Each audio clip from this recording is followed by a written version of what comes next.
High command ಸಭೆಯಲ್ಲಿ ತ್ರಿಶೂಲ ವ್ಯೂಹ ಹೂಡಿದ ಡಿಕೆಶಿ ಮೂರೇ ಖಡಕ್ ಷರತ್ತು ವಿಧಿಸಿ ಬಿಗಿಪಟ್ಟು. ಹೈಕಮಾಂಡ್ ಸಭೆಯಲ್ಲಿ ತ್ರಿಶೂಲ ವ್ಯೂಹ ಮೂರೇ ಖಡಕ್ ಷರತ್ತು ವಿಧಿಸಿ ಬಿಗಿಪಟ್ಟನ್ನ ಹಿಡಿದಿದ್ದಾರೆ. ಬಂಡೆ ಹೂಡಿದ ದಾಳ ಕಂಡು ಕೈ ಹೈಕಮಾಂಡ್ ಕಂಗಾಲ್. ನನಗೆ ಕೊಟ್ಟ ಮಾತನ್ನ ಇನ್ನಾದ್ರೂ ಉಳಿಸಿಕೊಳ್ಳಿ. ಹೈಕಮಾಂಡ್ ಮುಂದೆ ಡಿಕೆ ಶಿವಕುಮಾರ್ ಸಿಂಹ ಗರ್ಜನೆ. ಡಿಕೆಶಿ ಖಡಕ್ ನಿಲುವಿನಿಂದ ಹೈಕಮಾಂಡ್ಗೆ ಧರ್ಮ ಸಂಕಷ್ಟ. ಹೈಕಮಾಂಡ್ ಸಭೆಯಲ್ಲಿ ತ್ರಿಶೂಲ ವ್ಯೂಹ ಹೂಡಿದ ಡಿಕೆ ಶಿವಕುಮಾರ್ ಮೂರೇ ಖಡಕ್ ಷರತ್ತು ವಿಧಿಸಿ ಬಿಗಿಪಟ್ಟನ್ನ ಹಿಡಿದಿದ್ದಾರೆ.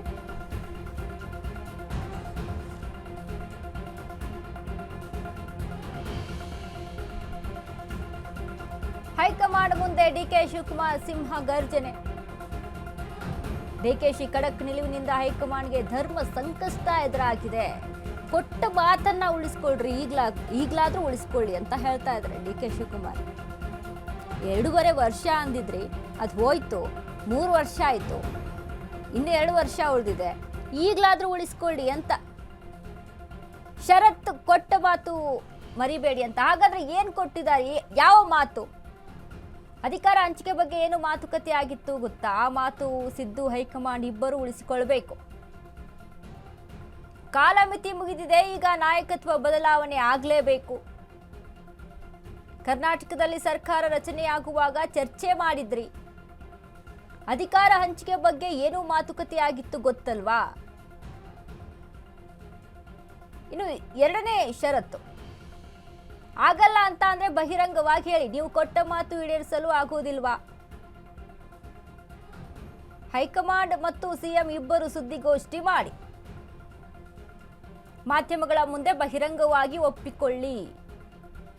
ನಾವು ಈ ರೀತಿ ಮಾತು ಕೊಟ್ಟಿದ್ವಿ, ಅದನ್ನು ನಡೆಸ್ಕೊಳ್ಳೋದಕ್ಕೆ ಆಗ್ತಾ ಇಲ್ಲ. ಸಿದ್ದರಾಮಯ್ಯರನ್ನೇ ಸಿಎಂ ಆಗಿ ಮುಂದುವರಿಸಬೇಕು ಅಂತ ಅಂದ್ರೆ ಸುದ್ದಿಗೋಷ್ಠಿ ಮಾಡಿ ಹೇಳಿ. ಇನ್ನು 3ನೇ ಷರತ್ತೇನು? ಸಾಮಾನ್ಯ ಕಾರ್ಯಕರ್ತನಾಗಿರ್ತೇನೆ, ನನಗೆ ಉಪಮುಖ್ಯಮಂತ್ರಿ ಪಟ್ಟವೂ ಬೇಡ, 2 ಸ್ಥಾನಗಳಿಗೂ ನಾನು ರಾಜೀನಾಮೆ ನೀಡಲು ಸಿದ್ಧ ಅಂತ ಹೇಳ್ತಾ ಇದ್ದಾರೆ ಡಿಕೆ ಶಿವಕುಮಾರ್. ನಾನು ಸಾಮಾನ್ಯ ಕಾರ್ಯಕರ್ತನಾಗಿ ಕೆಲಸ ಮಾಡ್ತೇನೆ,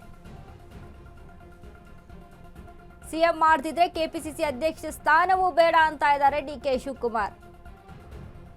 ಕೇರಳದಲ್ಲಿ ಈ ವಿಚಾರ ನೋಡಿದ ಮೇಲೆ ಕೇರಳ ರಾಜಕಾರಣ ನೆನಪಾಯಿತು. ಸತೀಶನ್ ವಿಚಾರಕ್ಕೆ ಸಂಬಂಧಪಟ್ಟಂತೆ ಕೊಟ್ಟರೆ ಸಿಎಂ ಪಟ್ಟ ಕೊಡಿ, ಇಲ್ಲ ಅಂತ ಅಂದ್ರೆ ಕೆ.ಸಿ. ವೇಣುಗೋಪಾಲ್ ಸತೀಶನ್ ವಿಚಾರದಲ್ಲಿ ಯಾವ ರೀತಿಯಾಗಿ ಜಟಾಪಟಿ ನಡೀತಾ ಇತ್ತಲ್ವ.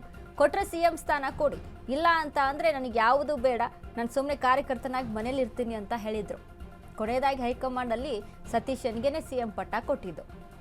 ಈಗ ಅದೇ ರೀತಿಯಾಗಿ ದಾರವನ್ನು ಉಳಿಸ್ತಾ ಇದ್ದಾರೆ. ನಿಜಕ್ಕೂ ಡಿ ಕೆ ಶಿವಕುಮಾರ್ ಈ ವಿಚಾರದಲ್ಲಿ ಅವರ ತಾಳ್ಮೆ, ಅವರ ಸಹನೆ, ಯಾರು ಏನೇ ಮಾಡಿದರೂ ಕೂಡ ಎಲ್ಲವನ್ನ ಕೂಡ ತಾಳ್ಮೆಯಿಂದ ತಡ್ಕೊಂಡು ಸಹಿಸ್ಕೊಂಡು ಬಂದಂಥದ್ದು. ನಿಜಕ್ಕೂ ಪಕ್ಷ ನಿಷ್ಠೆಯನ್ನು ಹೈಕಮಾಂಡ್ ಈ ರೀತಿಯಾಗಿ ದುರುಪಯೋಗ ಮಾಡ್ಕೊಳ್ತಾ ಇದೆಯಾ? ಅವರ ಒಂದು ಪಕ್ಷ ನಿಷ್ಠೆಯನ್ನು, ಅಥವಾ ಸಿದ್ದರಾಮಯ್ಯ ಅವರು ರಾಜಕಾರಣ ರೀತಿಯಲ್ಲಿ ತಂತ್ರಗಾರಿಕೆಯನ್ನು ನೋಡೋದಾದರೆ ಸಿದ್ದರಾಮಯ್ಯ ಮೇಲೆ ಇರುವಂಥ ಪ್ರೆಷರ್, ಅವರ ಬನ ಏನು ಪ್ರೆಷರನ್ನು ಹಾಕ್ತಾ ಇದೆಯಲ್ಲ ಕರ್ನಾಟಕದಲ್ಲಿ, ಇದರಿಂದ 2028ರ ಒಂದು ಎಲೆಕ್ಷನ್ಗೆ ತೊಂದರೆ ಆಗುತ್ತೆ ಅನ್ನುವಂಥ ನಿಟ್ಟಿನಲ್ಲಿ ಈ ಒಂದು ನಿಲುವನ್ನು ತೆಗೆದುಕೊಳ್ತಾ ಇದ್ದಾರೆ ಗೊತ್ತಿಲ್ಲ. ಬಟ್ ಆದರೆ ಡಿ ಕೆ ಶಿವಕುಮಾರ್ ಈ ವಿಚಾರದಲ್ಲಿ ಎಲ್ಲ ರೀತಿಯಾಗಿ ರಾಜಕೀಯ ತಂತ್ರವನ್ನು ಕೂಡ ಹುಡ್ಕೊಂಡ್ರು. ಏನೋ ಗುಡಿ ಗುಂಡಾರಗಳನ್ನು ಸುತ್ತಿದ್ರು, ಟೆಂಪಲ್ ರನ್ನು, ಎಲ್ಲ ರೀತಿಯಾದಂಥ ಪ್ರಯತ್ನ ಮಾಡ್ತಾ ಇದ್ದಾರೆ. ಬಟ್ ಡಿ ಕೆ ಶಿವಕುಮಾರ್ಗೆ ಕೊನೆಗೂ ಕೂಡ ಪ್ರಯತ್ನ ಫಲಿಸ್ತಾ ಇಲ್ಲ. ಸೊ ಹೀಗಾಗಿ ಕೊನೆ ಆಪ್ಷನ್ ಇರೋದೇನು? ಆಗಲ್ಲ ಅಂತ ಹೇಳ್ತೀರಾ ಅಂತ ಅಂದಮೇಲೆ ಓಪನ್ ಆಗಿ ಹೇಳಿ, ಸುದ್ದಿಗೋಷ್ಠಿ ನಡೆಸಿ ಮಾತನಾಡಿ. ಆಗಲ್ಲ ಅಂತ ಅಂದರೆ ನಾನು ಸಾಮಾನ್ಯ ಕಾರ್ಯಕರ್ತನಾಗಿರ್ತೀನಿ, ನನಗೆ ಯಾವ ಪಟ್ಟವೂ ಬೇಡ ಅಂತ ಹೇಳ್ತಾ ಇದ್ದಾರೆ ಡಿ ಕೆ ಶಿವಕುಮಾರ್. ಒಂದು ಕೆಪಿಸಿಸಿ ಸ್ಥಾನನೂ ಬೇಡ, ಇನ್ನೊಂದು ಇಲಾಖೆ ಇದೆ ಅದು ಕೂಡ ಬೇಡ, ನನಗೆ ನಾನು ಸಾಮಾನ್ಯ ಕಾರ್ಯಕರ್ತನಾಗಿರ್ತೀನಿ ಅಂತ ಹೇಳ್ತಾ ಇರುವಂಥದ್ದು. ಇದಕ್ಕೆ ಹೈಕಮಾಂಡ್ ನಿರ್ಧಾರ ಏನು ನಿರ್ಧಾರ ತೆಗೆದುಕೊಳ್ಳುತ್ತೆ? ಕಾದು ನೋಡ್ಬೇಕು.